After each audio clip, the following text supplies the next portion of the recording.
عید کی مناسبت سے ہماری آج کی گفتگو کا عنوان ہے اسلام میں کھانے پینے کے آداب۔ کھانا پینا انسان کی ضرورت ہے، لیکن عام طور پر عید کے موقع پر کھانے پینے کا کچھ زیادہ ہی اہتمام کیا جاتا ہے۔ اس کے بارے میں ہمارا دین ہمیں کیا سکھاتا ہے؟ سب سے پہلی بات تو کہ جو کھاؤ حلال ہو، پاکیزہ ہو، عمدہ ہو، صاف ستھرا ہو، اور پھر کھا کر اللہ کا شکر بجا لاؤ۔ شیطان کے طریقوں کی پیروی نہ کرو۔ ٹھیک ہے، شیطان کے طریقے نہیں تو پھر رحمان کے طریقے کیا ہیں؟ تو کھانے پینے کے معاملے میں ہمارا دین ہمیں کیا سکھاتا ہے؟ وہ کیا ادب آداب ہیں جو ہمیں ملحوظ خاطر رکھنے چاہیے تاکہ ہمارا کھانا پینا بھی عبادت بن جائے۔ تو آئیے دیکھتے ہیں نبی صلی اللہ علیہ وسلم نے ہمارے لیے کیا عملی مثال قائم کی ہے۔ سب سے پہلے تو یہ کہ جس رب نے ہمیں یہ سب کچھ دیا ہے، کھاتے وقت اس کو یاد رکھا جائے، اس کے نام سے کھانے کی ابتدا کی جائے۔ مثال کے طور پر حضرت ابن ابی سلمہ ہی بیان کرتے ہیں کہ میں رسول اللہ صلی اللہ علیہ وسلم کی پرورش میں تھا اور میرا ہاتھ پلیٹ میں گھومتا تھا، جیسے بچے عام طور پہ کھاتے ہیں، کبھی کہیں سے لگا لیا، کبھی کہیں سے اٹھا لیا، جو پسند آیا وہ نکال لیا۔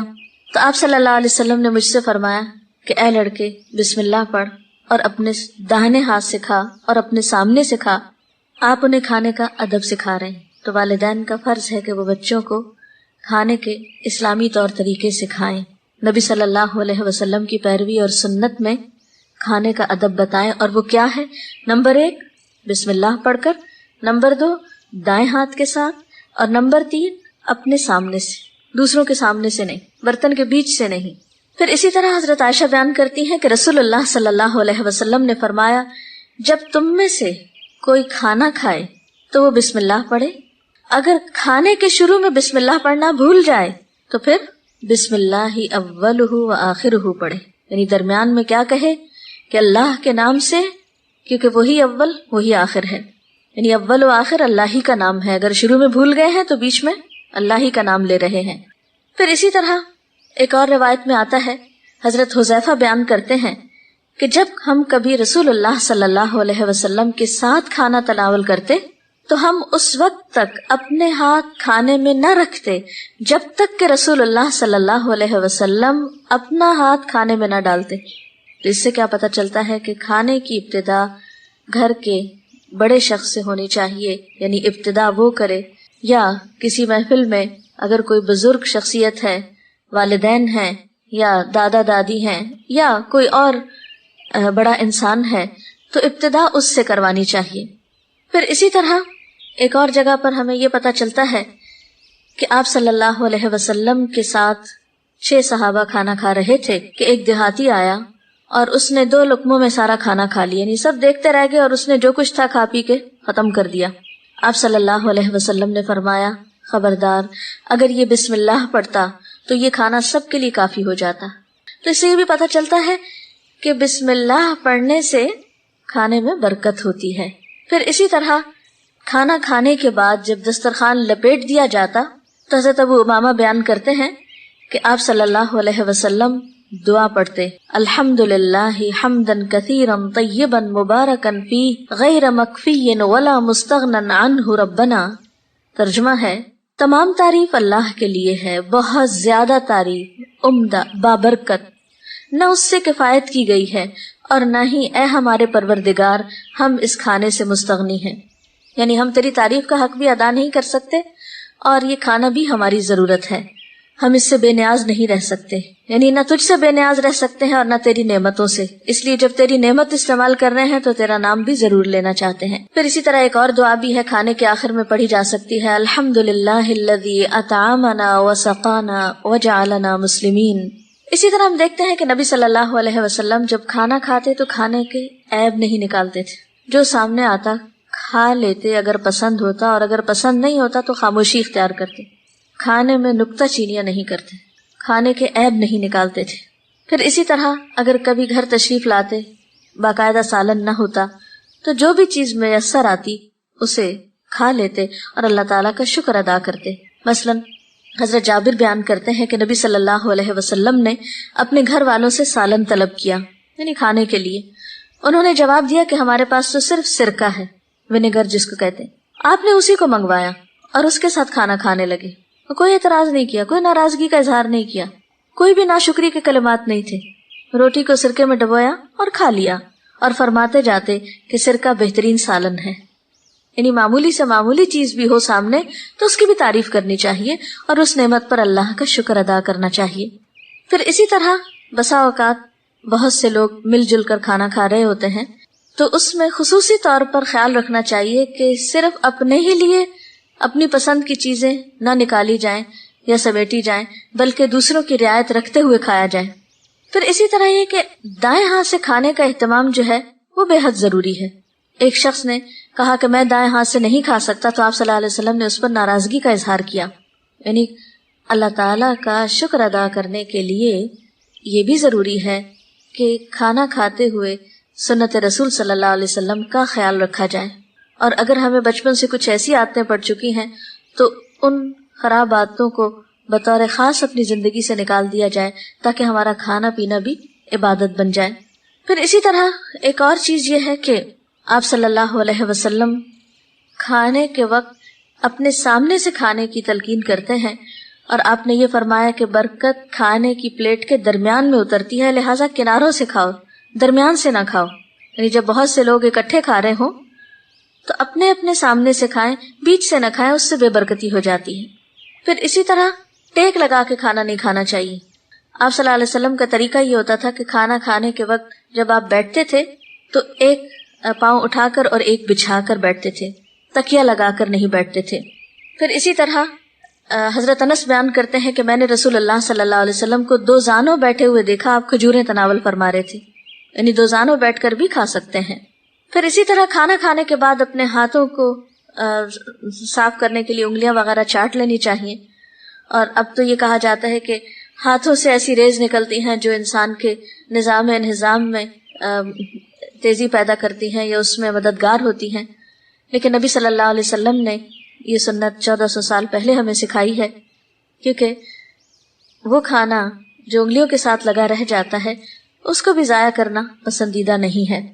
بعض لوگ سمجھتے ہیں کہ شاید یہ کوئی لالچ کی بات ہے یا بہت مین لگتا ہے کہ آپ انگلیاں چاٹیں, لیکن نہیں, یہ نبی صلی اللہ علیہ وسلم کی سنت اور طریقہ ہے, اور کھانے کی ایک طرح سے قدردانی بھی ہے. آپ صلی اللہ علیہ وسلم نے فرمایا کہ جب تم میں سے کوئی آدمی کھانا کھائے تو وہ اپنی انگلیوں کو چاٹنے سے پہلے صاف نہ کرے. یعنی پہلے ٹیشو وغیرہ سے نہ صاف کیا جائے, بلکہ پہلے اس کے ساتھ لگے ہوئے کھانے کو لکھ کر لیا جائے. حضرت کعب بن مالک بیان کرتے ہیں کہ میں نے رسول اللہ صلی اللہ علیہ وسلم کو کھانا کھاتے دیکھا, آپ 3 انگلیوں کے ساتھ کھانا تناول کر رہے تھے. یعنی یہ سارے کے سارے ہاتھ نہیں بیچ میں ڈال رہے تھے, بلکہ 3 انگلیوں کا استعمال کر رہے تھے, اور جب آپ فارغ ہو جاتے تو اپنی انگلیوں کو چاٹ لیا کرتے تھے. پھر اسی طرح آپ صلی اللہ علیہ وسلم نے برتن کو بھی چاٹنے کا حکم دیا, یعنی کھانا کے بعد اس کو بھی اچھی طرح صاف کیا جائے. آپ نے فرمایا تم نہیں جانتے کہ تمہارے کون سے کھانے میں برکت ہے, وہ جو تم کھا چکے ہو یا وہ جو تم بچا کے پھینک رہے ہو. اس لیے ضروری یہ ہے کہ پہلے تو حسب ضرورت اتنا نکالا جائے جتنا آپ کو کھانا ہے, زائد نہ نکالے. لیکن بسا اوقات انسان نکال لیتا ہے لیکن اس کا دل نہیں چاہتا پھر کھانے کو, تو ایسی صورت میں بھی کسی اور کو کھانے میں شریک کر لے, یا یہ کہ جب کھا چکے تو کچھ حصہ چھوڑ نہ دے. پھر اسی طرح ہمیں یہ بھی سکھایا گیا ہے کہ کھانا کھانے کے بعد اور کھانا کھانے سے پہلے ہاتھ بھی دھوئے جائیں, یعنی ابتدا میں بھی اور آخر میں بھی. پھر اسی طرح اکیلے کھانا کھانے کی بنسبت مل کر کھانا زیادہ پسندیدہ ہے اور اس میں برکت بتائی گئی. پھر اسی طرح کھانے کے علاوہ پینے کا بھی خاص ادب بتایا گیا کہ پانی پیتے وقت پانی کے گلاس میں سانس نہ لیا جائے, بلکہ 3 سانس میں پانی پیا جائے. دائیں ہاتھ سے پیا جائے, بسم اللہ پڑھ کر پیا جائے, بیٹھ کر پیا جائے, 3 سانس کے ساتھ, یعنی 3 دفعہ روک کر پانی پیا جائے. اکٹھے ہی نہیں سب کچھ پی لینا چاہیے. حضرت عبداللہ بن عباس بیان کرتے ہیں کہ رسول اللہ صلی اللہ علیہ وسلم نے فرمایا ایک ہی بار یعنی ایک سانس میں اونٹ کی طرح نہ پیو, بلکہ 2-3 سانس میں پیو. یعنی اگر 3 نہیں تو 2 کی بھی اجازت ہے, مگر ایک سانس کی اجازت نہیں ہے کہ ایک ہی دفعہ میں انسان گلاس خالی کر دے یا کپ خالی کر دے. اور صرف پانی نہیں, کوئی بھی جو پینے کی چیز ہے اس میں اسی سنت کو مد نظر رکھنا چاہیے. اور آپ نے یہ بھی بتایا کہ جب پانی پی چکو تو پھر الحمدللہ بھی کہو.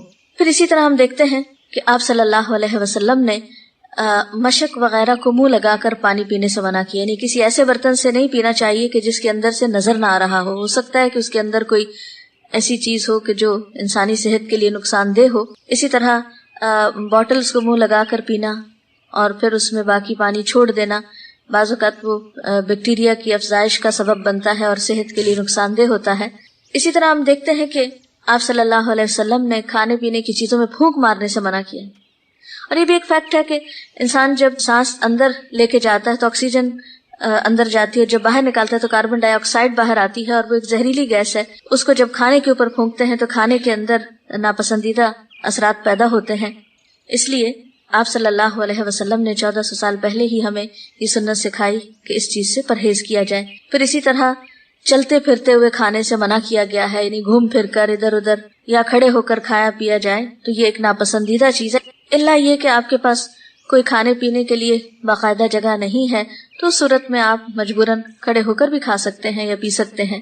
پھر اسی طرح یہ ہے کہ کھلانے والا یا پلانے والا پہلے دوسروں کو سرو کرے اور سب سے آخر میں خود اپنے لیے اہتمام کرے۔ تو یہ چند ایک سنتیں تھیں جو نبی صلی اللہ علیہ وسلم نے ہمیں کھانے پینے کے بارے میں بتائی ہیں۔ امید ہے کہ عید کے موقع پر جب آپ طرح طرح کے کھانوں سے لطف اندوز ہو رہے ہوں گے تو ایسے موقع پر اللہ تعالیٰ کی شکر گزاری کے طور پر ان سنتوں کو بھی مد نظر رکھیں گے۔ اللہ تعالیٰ ہمیں بہترین عمل کی توفیق دے۔ اب اس سلسلے میں اگر آپ کے ذہن میں کوئی سوال ہے تو آپ کر سکتے ہیں۔ عید کے موقع پہ ہم اتنا زیادہ گوشت کا انٹیک کر لیتے ہیں کہ بالآخر ہم بیمار ہو جاتے ہیں، کیونکہ ہم جہاں کہیں بھی جاتے ہیں تو ہماری خاطر تواضع اسی سے کی جاتی ہے۔ تو اس اسراف سے ہم کس طرح خود کو بچا سکتے ہیں؟ جی، آپ کی بات درست ہے کہ بہت سے لوگ عید کے موقع پر اس بات کا خیال نہیں رکھتے کہ وہ کتنا کھائیں، عموماً ضرورت سے زائد کھا لیتے ہیں، یا پھر اس کا سبب یہ بھی ہوتا ہے کہ آپ جہاں بھی جاتے ہیں آپ کو کھانے کی دعوت دی جاتی ہے یا کھانا وافر مقدار میں موجود ہوتا ہے تو کھانے پر اصرار بھی کیا جاتا ہے، اور انسان پھر دوسروں کا لحاظ کرتے ہوئے زیادہ ضرورت کھاتا رہتا ہے۔ اس سلسلے میں یاد رکھیے کہ اللہ سبحانہ و تعالیٰ قرآن پاک میں فرماتے ہیں کلوا واشربوا ولا تسرفوا، کھاؤ اور پیو لیکن اسراف نہیں کرو، حد سے زیادہ نہیں کھاؤ۔ کھانا جہاں اللہ کی نعمت ہے وہاں اس کا زیادہ ضرورت استعمال جو ہے وہ انسان کے لیے باعث زحمت ہے، بہت سی بیماریوں کا سبب ہے۔ نبی صلی اللہ علیہ وسلم کا طریقہ یہ تھا کہ جب تک بھوک لگی نہ ہوتی تھی کھانا کھاتے نہیں تھے، اور ابھی کچھ بھوک باقی ہوتی تھی تو کھانے سے ہاتھ کھینچ لیتے تھے۔ تو اس لیے اگر ہم سنت کی پیروی کریں گے تو انشاءاللہ کھا کر بیمار نہیں ہوں گے۔ جی، اور کوئی سوال؟ اور صاحبہ میرا سوال یہ ہے کہ نبی اکرم صلی اللہ علیہ وسلم کا طریقہ پتہ چلا کہ 3 انگلیوں سے کھانا کھاتے تھے، 3 انگلیوں سے کھانا کھانا مشکل معلوم ہوتا ہے۔ جی، بظاہر 3 انگلیوں سے کھانا اگرچہ مشکل نظر آتا ہے، لیکن اگر دیکھا جائے تو 3 انگلیوں سے کھانے میں حکمت یہ ہے کہ نوالا بہت بڑا نہیں بنے گا، آپ کم مقدار کی چیز اٹھا سکیں گے۔ جب لقمہ چھوٹا ہوگا تو اس کے چبانے میں بھی آسانی ہوگی، اور دوسری بات یہ ہے کہ انسان کے کھانے کی جو حرص ہے اس کو بھی یہ طریقہ کٹ ڈاؤن کرتا ہے، یعنی حرص کو ختم کرتا ہے۔ پھر یہ کہ جب آپ آہستہ آہستہ کھاتے ہیں، تھوڑا تھوڑا کھاتے ہیں تو تھوڑا ٹائم لگتا ہے، تو اس میں سیٹسفیکشن زیادہ بہتر ہوتی ہے۔ مثلاً آپ اگر بہت بھوک لگی ہے اور زیادہ سے زیادہ آپ کھانا شروع کر دیتے ہیں یا بڑے بڑے نوالے لے کے کھانا شروع کر دیتے ہیں تو اس میں بعض اوقات انٹیک زیادہ ہو جاتا ہے اور وہ بھی بیماریوں کا سبب بنتا ہے۔ بہرحال سنت کی پیروی ہر حال میں انسان کے لیے فائدہ مند ہے۔ میرا سوال یہ ہے کہ کھانے کے دوران باتوں کی کس حد تک پرمیشن ہے؟ کیونکہ بعض اوقات ایسے لوگ اس طرح کرتے ہیں کہ بہت لمبی لمبی جو میٹنگز ہوتی ہیں وہ بھی کھانے پہ رکھ لیتے ہیں اور پھر دوبارہ ٹھنڈا ہو جاتا ہے، گرم کرنے میں پرابلم ہے۔ اب دیکھیے کہ ہمارا دین اعتدال کا دین ہے، نہ تو کھانے کے وقت بالکل خاموشی سے بہت سنجیدہ ہو کے بیٹھنا چاہیے جیسے کوئی ناراض لوگ اکٹھے بیٹھے ہیں، اور نہ ہی اتنا کھلکھلا کے ہنسنا چاہیے یا اتنی زیادہ باتیں کرنی چاہیے کہ کھانا ٹھنڈا ہو جائے، یا کھانا اگر آپ کہیں دعوت پر ہیں کسی کے ہاں تو میزبان کو بہت تکلیف کا سامنا کرنا پڑے کہ کھانا کھاتے کھاتے ٹھنڈا ہو گیا وہ پھر گرم کر کے لا رہا ہے، یا یہ کہ کھانے کی مجلس اتنی طوالت پکڑ گئی ہے کہ وہ ایک اور ہی مجلس بن گئی۔ تو کھانے کے دوران بات کرنا منع نہیں ہے، لیکن اعتدال کے ساتھ بات چیت بھی کیجیے تاکہ مجلس خوشگوار رہے۔ اور بسا اوقات کھانا ایک بہانہ ہوتا ہے، اصل چیز ملاقات ہوتی ہے، تو ملاقات کے اس موقع کو خوشگوار بنائیے، اعتدال کے ساتھ گفتگو کیجیے اور ساتھ کھانا بھی کھاتے رہیے۔